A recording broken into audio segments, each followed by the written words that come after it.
आपण कधी-कधी दुसऱ्याला माफ करायला खूप अडकत असतो आणि बऱ्याच वेळा तसं होतं, की आपण स्वतःलाही काही गोष्टींसाठी माफ करू शकत नाही.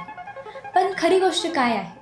दुसऱ्याला इतकं मोठं बनवणं बंद करा, की त्याने दिलेला इजा तुमच्या मनात देवासारखी जागा घेते.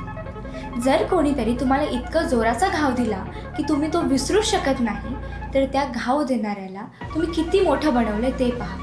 म्हणजे तोच तुमच्या मनाचा देव झाला. पण प्रेम दिलं, जीवन दिलं, तर त्याला थोडं समजून देव म्हणणं कदाचित कळू शकतं. पण जो तुम्हाला फक्त जखम देतो, त्याला देव का बनवायचं? हे म्हणजेच त्याचीच पूजा करत बसणं झालं. खरं बघितलं तर हा अपमान आहे स्वतःचा.